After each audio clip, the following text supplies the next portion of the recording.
ভারতের শত্রু যেমন ব্রিটিশ, তেমন আমাদেরও তারা শত্রু। বলুন কি চান আপনারা?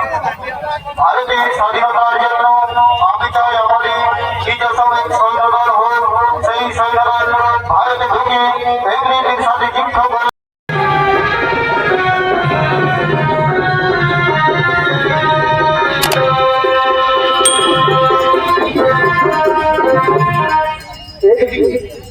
এদিকে ভারতে ব্রিটিশ সাম্রাজ্যবাদ যখন নেতাজি কোথাও খুঁজে পেল না, তো তার জনগণের মাঝে মিথ্যা গর্জক রটিয়ে দিলে সুভাষ। এইদিকে পুরো ভারতবর্ষের সৈনিক সুভাষের আওয়াজ আনন্দে পাগল সবাই বলছি সুভাষ বেঁচে গেছে, সুভাষ বেঁচে গেছে। তাই তারা আনন্দে নাচগান করার জন্য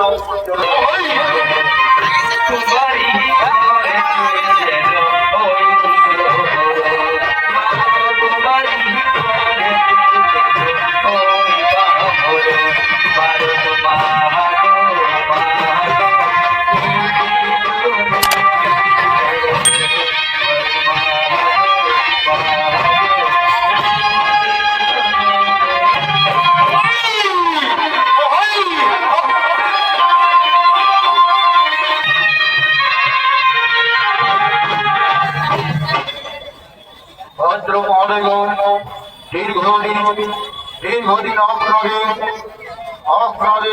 রাজ্যে আমি বসে আছি। আপনাদের সহযোগিতায় বিশেষ একটি সৈন্যদল তৈরি হল। আজাদ হিন্দ ফৌজ। এখন সময় এসেছে ভারতে প্রবেশ করা।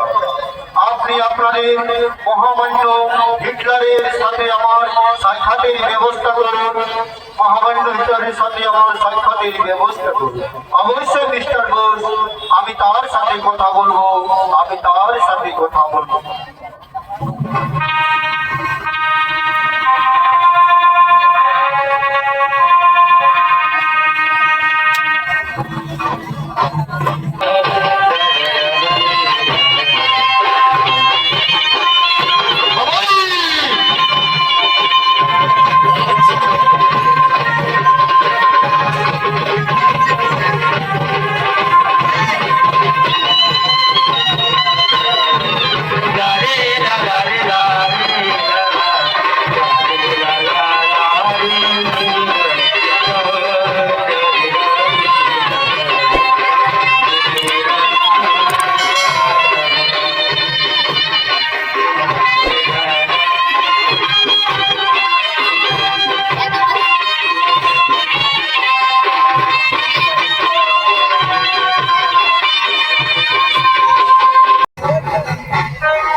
আপনার কাছে ঈশ্বর আপনার সহায়তা পারবেন, আপনি অবশ্যই পারবেন।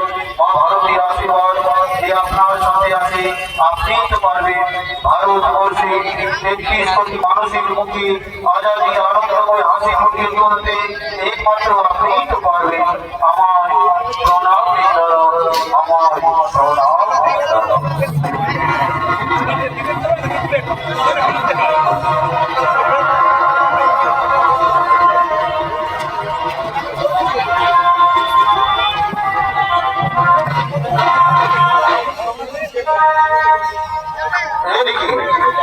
এদিকে 2 এপ্রিল 1941 সুভাষবাবু ঝাড়খণ্ড পৌঁছলেন।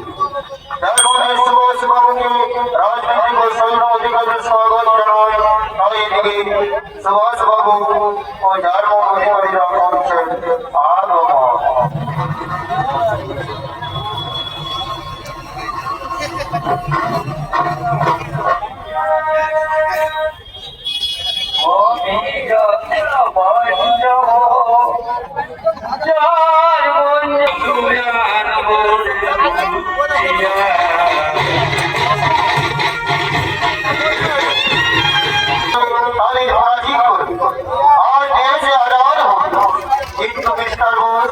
সেই সৈন্য পাবেন কোথায়?